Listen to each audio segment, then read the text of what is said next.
नमस्कार दोस्तों, स्वागत है आप सभी का मेरे YouTube चैनल पर। मैं हूं डॉक्टर अल्पिका बागड़ी। तो आज हमने चर्चा करनी है अर्टिकेरिया पे, जिसे हम हाइव्स या फिर शीत पित्ती की समस्या भी कहते हैं या पित्ती उछलना भी कहते हैं। आज इस वीडियो में मैं आपको बताऊंगी ये क्यों होता है, इसके क्या क्या कारण हैं, क्या लक्षण हैं और आगे इसका बहुत इफेक्टिव होम्योपैथिक उपचार।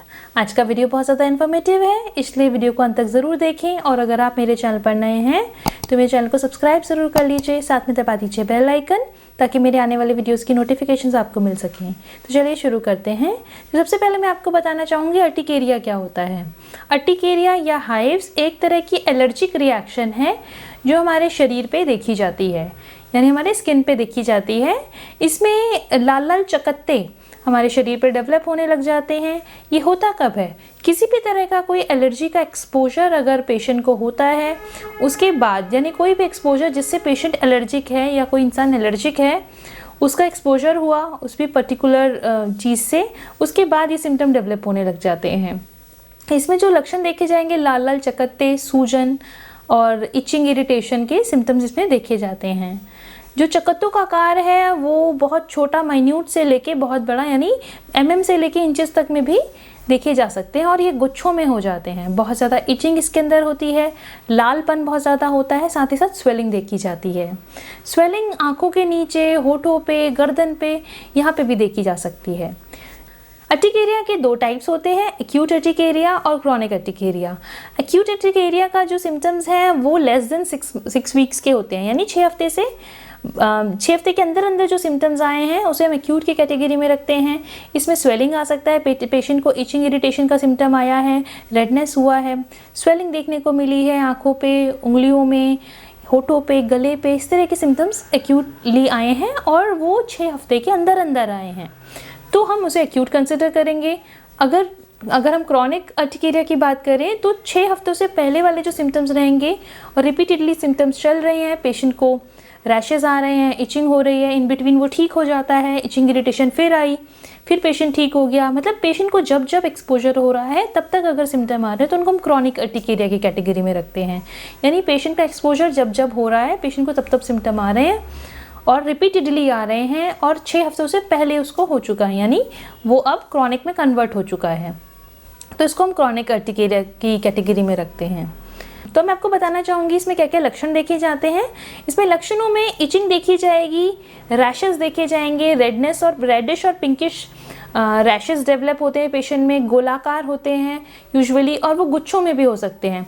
कुछ बहुत छोटे रहेंगे, कुछ बहुत ज़्यादा बड़े रहेंगे, कुछ बहुत छोटे छोटे मिलके कोई बड़ी आकृति भी इसमें ले लेते हैं। पेशेंट को चुभने वाला दर्द होता है, ऐसा जैसे चींटी काट लेती है या मधुमक्खी अगर काट लेती है, इस तरह का जो डेवलप होता है रैश, इसी तरह का अर्टिकेरिया में भी डेवलप होता है। स्क्रैच करने के बाद पेशेंट को निशान रह जाते हैं और ग्रेजुअली वो वहाँ से निशान भी वैनिश हो जाते हैं, रैशेस भी वैनिश हो जाते हैं। बाद में जब पेशेंट का वापस से एक्सपोजर होता है तो वो फिर डेवलप होने लग जाते हैं। तो इस तरह के सिम्टम अर्टिकेरिया में देखे जाते हैं। रेडनेस रहेगा, जलन वाले सिम्टम रहेंगे, इचिंग इरिटेशन रहेगी, साथ में स्वेलिंग, यानी उभार लाइक एक फील होगा, जैसे स्किन में उभार आ गया है। लेकिन जब भी ये रैशेस हटते हैं, ग्रेजुअली जो वैनिश होने लग जाते हैं, तो यहाँ ये निशान नहीं छोड़ते हैं। इसमें जो स्वेलिंग है वो उंगलियों में देखी जा सकती है, होठ पे, आइज़ पे, गले के आसपास, इन जगह देखी जा सकती है। तो अब मैं आपको बताना चाहूँगी जो क्रॉनिक अर्टिकेरिया है उनका एग्रावेशन कब होता है। ये एग्रावेशन कभी भी हो सकता है जब भी पेशेंट का एक्सपोजर हो रहा है, या तो मौसम का चेंज, तब्दीली आ रही है, यानी ठंड से गर्मी में पेशेंट गया या गर्मी से ठंड में गया तो स्किन में रैशेस डेवलप हो गए, कोई एलर्जिक फूड आइटम पेशेंट ने खा लिया जिससे भी वो एलर्जिक है तो इस तरह के सिम्टम्स डेवलप हो गए, कोई ऐसी मेडिसिन जिससे वो रिएक्ट कर रहा था पेशेंट, उसको किसी डिजीज़ के साथ, किसी एलोपैथिक मेडिसिन या कोई भी ऐसी स्ट्रॉन्ग मेडिसिन जिसके बाद भी पेशेंट को सिम्टम्स डेवलप हो सकते हैं। बहुत ज़्यादा रिगरस एक्सरसाइज करने के बाद भी पेशेंट को अर्टिकेरिया के सिम्टम डेवलप हो सकते हैं। स्ट्रेस के बाद भी पेशेंट को देखा जाता है कि सिम्टम डेवलप हो जाते हैं, या फिर किसी अलग जगह पर ट्रैवल किया है उसकी वजह से भी, एनवायरमेंटल फैक्टर्स की वजह से भी इस तरह के चेंजेस देखे जाते हैं। उसके अलावा अगर पेशेंट का कुछ डाइटरी ऐसे इश्यूज़ हैं जिसको खाने की वजह से पेशेंट को कुछ दिक्कत हो सकती है, यानी कोई खट्टे फल जो होते हैं या कोई भी ऐसी चीज़ जिससे पेशेंट एलर्जिक है, अगर उसका इंटेक कर लिया जाता है तो भी इस तरह के सिम्टम्स डेवलप हो जाते हैं। खट्टी पदार्थों का सेवन इसमें मना किया जाता है कि ना किया जाए, क्योंकि अर्टिकेरिया में खट्टी चीज़ें हैं वो कंडीशन को एग्रावेट कर देती हैं। अब मैं आपको बताना चाह रही हूँ एक ऐसी कंडीशन के बारे में जो एलर्जिक पेशेंट्स में यूजुअली नहीं देखी जाती, ये बहुत अनकॉमन है लेकिन एक कॉम्प्लिकेशन है। अगर बहुत ज़्यादा एलर्जीज बॉडी में बढ़ जाती हैं तो एनाफाइलैक्सिस हो सकता है। एनाफाइलैक्सिस एक शॉक कंडीशन है जिसके अंदर पेशेंट की जो स्किन है वो एकदम कोल्ड एंड क्लैमी हो जाती है, शरीर ठंडा पड़ जाता है, सांस लेने में तकलीफ होने लग जाती है, चक्कर की दिक्कत आने लग जाती है, साथ ही साथ बीपी एकदम डाउन हो जाता है और उल्टी उबकाई का इसमें दिक्कत रहेगा और पेशेंट की धड़कन बढ़ जाएगी, पैल्पिटेशंस का इसमें इशू आएगा। अगर इस तरह के सिम्टम्स साथ में देखे जा रहे हैं जिनको अर्टिकेरिया का दिक्कत है या एलर्जीज़ का दिक्कत है तो बहुत ज़्यादा सतर्क रहने की आवश्यकता है। इस तरह की कंडीशंस अगर शो होती हैं तो पेशेंट को तुरंत ही हॉस्पिटल ले जाना चाहिए। पेशेंट की जो ये कंडीशन है बहुत ज़्यादा क्रिटिकल है, उसको तुरंत ही हॉस्पिटल में एडमिट होने की आवश्यकता पड़ सकती है।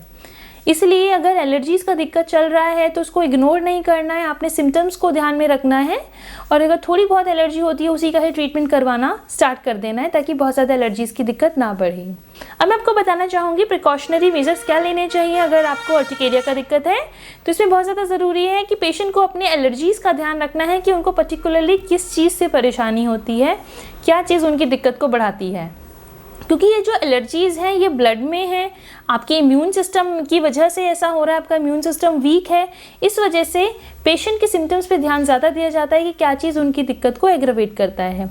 मौसम बहुत बड़ा कारण हो जाता है, स्ट्रेस एक बहुत बड़ा कारण है, साथ ही साथ खाने पीने का भी। किसी को मूंगफली से एलर्जी होती है, किसी को एग से एलर्जी होती है, तो उन चीज़ों का भी परहेज़ करना है। अरबी, बैंगन, खट्टी चीज़ें, खट्टे फल ये टोटली अवॉइड करना चाहिए। उसके अलावा मेडिसिन कुछ पर्टिकुलर ऐसी होती हैं जिनसे भी इस तरह के सिम्टम आते हैं, उनका परहेज़ करना चाहिए। या वो जो सॉल्ट पर्टिकुलर है वो आपको पता होना चाहिए कि आपको इस मेडिसिन से एलर्जी है। किसी भी पर्टिकुलर पेशेंट को कई बार होता है कि उनको सल्फा ग्रुप से एलर्जी है या फिर कोई भी पर्टिकुलर एलोपैथिक मेडिसिन है या फिर आयुर्वेदिक मेडिसिन है, कोई भी मेडिसिन या कोई भी सॉल्ट जिससे आपको तकलीफ़ है आपको वो पता होना चाहिए।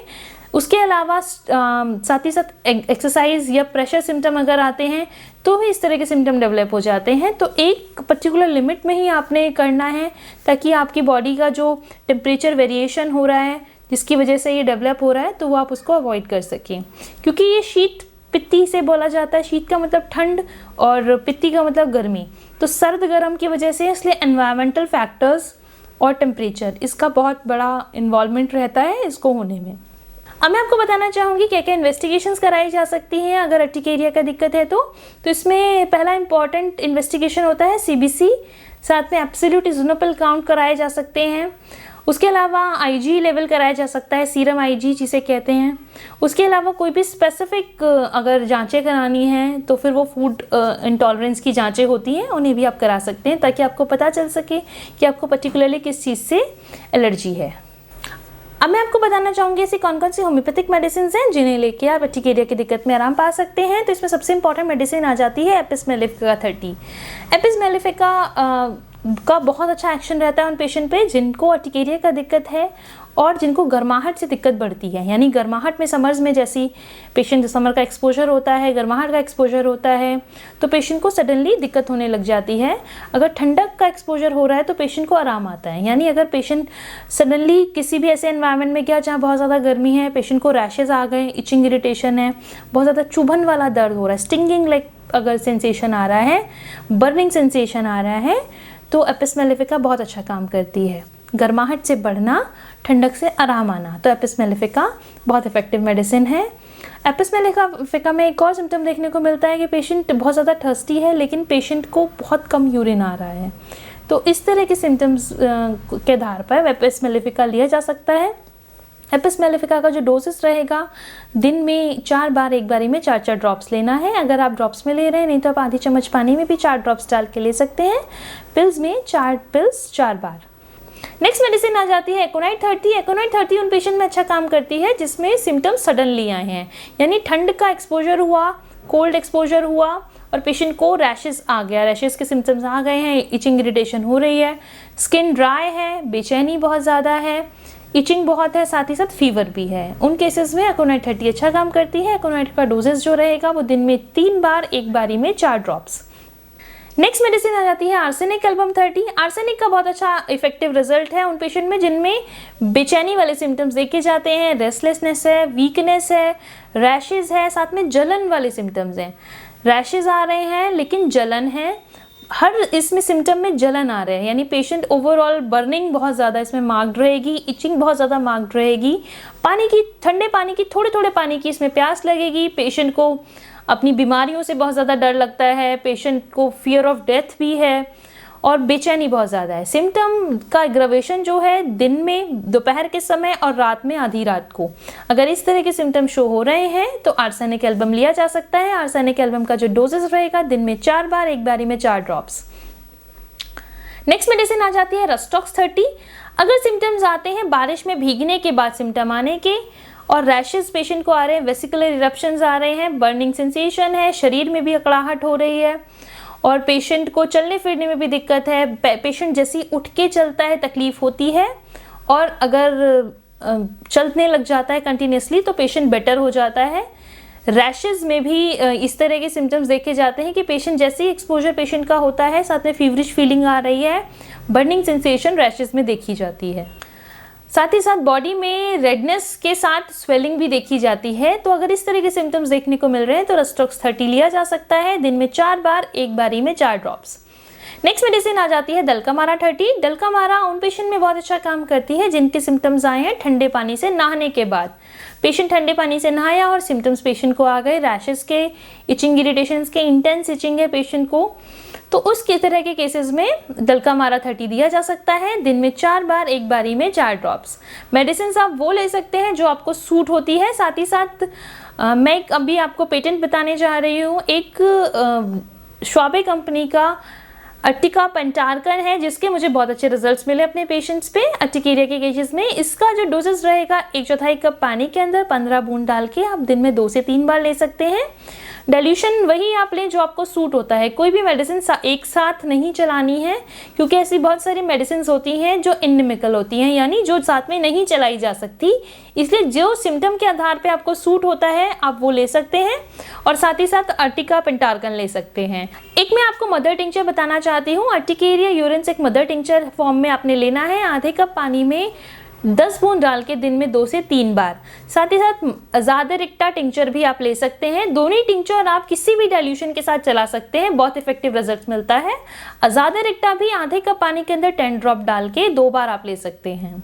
आशा करती हूँ आप सभी को मेरा आज का वीडियो अच्छा लगा होगा। अगर मेरा वीडियो अच्छा लगा है तो अपने फैमिली फ्रेंड्स के साथ शेयर करना ना भूलें। मिलते हैं नेक्स्ट वीडियो में। और अगर आप मेरे से ऑनलाइन कंसल्ट करना चाहते हैं तो नीचे दिए हुए व्हाट्सएप नंबर पर आप मुझे संपर्क कर सकते हैं। आशा करती हूँ आप सभी को मेरा आज का वीडियो अच्छा लगा होगा। Please like, share and subscribe to my channel. Thank you so much. नमस्ते।